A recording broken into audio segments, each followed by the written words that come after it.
नमस्कृतं नरं चैव नरोत्तमं देवी सरस्वती व्यासं ततो जयमुदीरयेत् नष्टप्रायेषु अभद्रेषु नित्यं भागवत सेवया भगवती उत्तम श्लोके भक्ति भवति नष्टकी कृष्णाय वासुदेवाय देवकी नंदनाय च नंदगोपकुमाराय गोविंदाय नमो नमः। मूकं करोति वाचालं पंगुलंघते गिरिं यत्कृपातमहं वन्दे परमानन्दं माधवं श्रीचैतन्येश्वरं श्रीगुरुदीनतारिणं।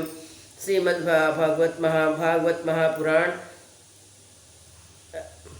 अध्याय स्कंद छठा अध्याय 15 चित्रकेतु को अंगिरा और नारद जी का उपदेश।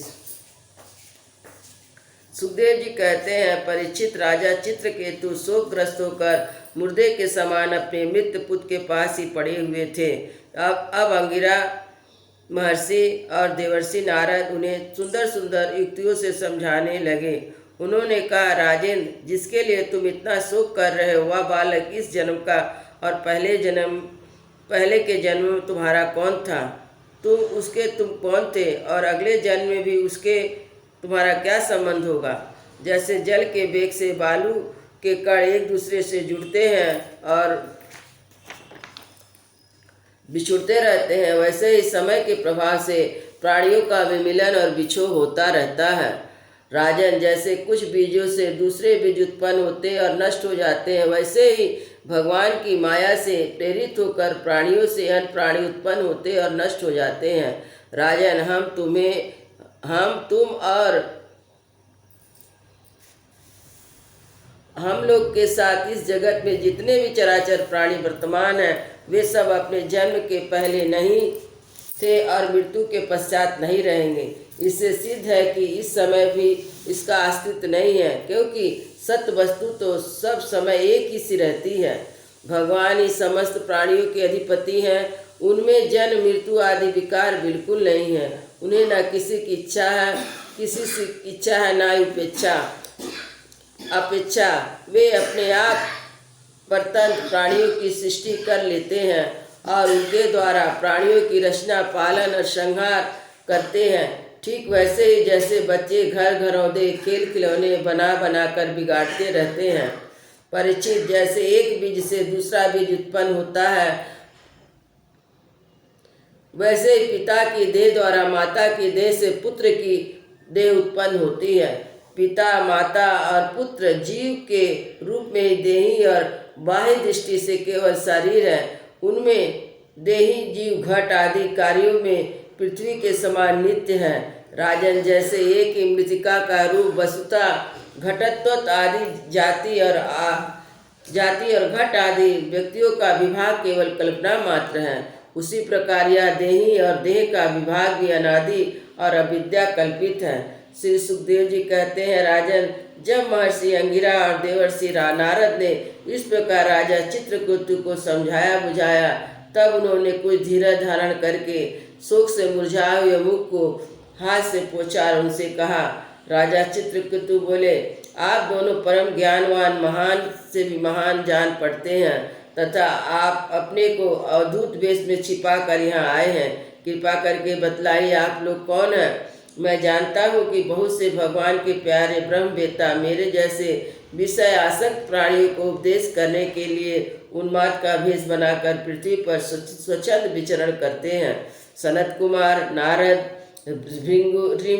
ऋभु, अंगिरा, देवल, असित, आपांततम, व्यास, मार्कंडे, गौतम, वशिष्ठ, भगवान परशुराम, कपिल देव, सुखदेव, दुर्वासा, याज्ञवल, जातुकर्ण, आरुणि, रोमस, च्यवन, दत्तात्रेय, आसुरी, पतंजलि, वेदशिरा, बुद्ध मुनि, पंचशिरा, हिरण्यनाभ, कौशल्य, श्रुतिदेव, ऋतिध्वज, ये सब तथा दूसरे सिद्धेश्वर ऋषि मुनि ज्ञान दान करने के लिए पृथ्वी पर विचरते रहते हैं। स्वामियों, मैं विषय भोग में फंसा हुआ मूढ़ बुद्धि ग्रास पशु और अज्ञान के घोर अंधकार में डूब रहा हूँ। आप लोग मुझे ज्ञान की ज्योति से प्रकाश के केंद्र में लाइए। महर्षि अंगिरा ने कहा, राजन, जिस समय तुम पुत्र के लिए बहुत ललायित थे, तब मैंने ही तुम्हें एक पुत्र दिया था। मैं ही अंगिरा हूँ। या जो तुम्हारे सामने खड़े हैं स्वयं ब्रह्मा जी के पुत्र सर्व सामर्थ्य देवर्षि नारद जी हैं। तथा हम लोगों ने देखा कि तुम पुत्र शोक के कारण बहुत ही घने अज्ञान अंधकार में डूब रहे हो। तब सोचा कि तुम भगवान के भक्त हो, शोक करने योग्य नहीं हो, अतः तुम पर अनुग्रह करने के लिए हम दोनों यहाँ आए हैं। राजन, सच्ची बात तो यह है कि जो भगवान और ब्राह्मणों का भक्त है उसे किसी अवस्था में शोक नहीं करना चाहिए।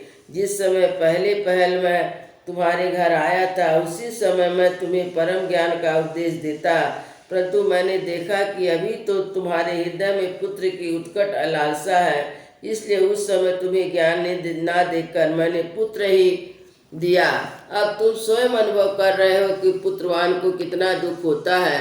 यही बात स्त्री, घर, धन, विविध प्रकार के ऐश्वर्य, संपत्ति, शब्द, रूप, रस आदि विषय, राज वैभव, प्रीस, राज, सेना, खजाना, सेवक, आमात्य, सगे संबंधी, इष्ट मित्र सबके लिए है, क्योंकि ये सब के सब अनित्य हैं। सूरसेन, वास्तव में सभी शोक, मोह, भय और दुख के कारण है। मन के खेल खिलौने हैं, सर्वदा कल्पित और मिथ्या है, क्योंकि ये ना होने पर भी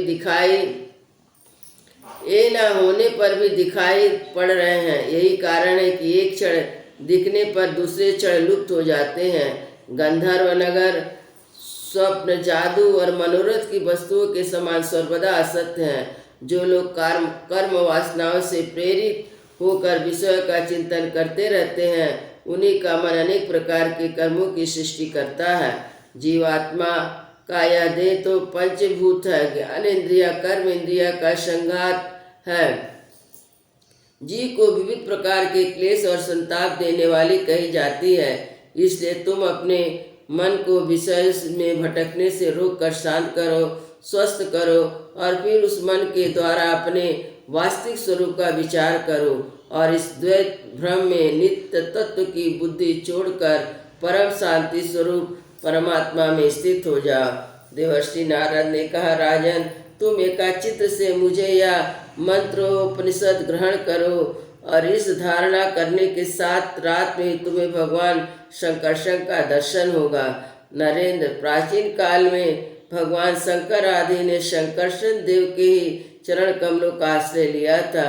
इससे उन्होंने द्वैत भ्रम का परित्याग कर दिया और उसी महिमा को प्राप्त हुए जिससे बढ़कर और कोई नहीं है, समान भी नहीं है। तुम बहुत शीघ्र ही भगवान के उसी परम पद को प्राप्त कर लोगे। वृंदावन बिहारी लाल की जय, जय श्री राम लला की जय, गुरु महाराज की जय।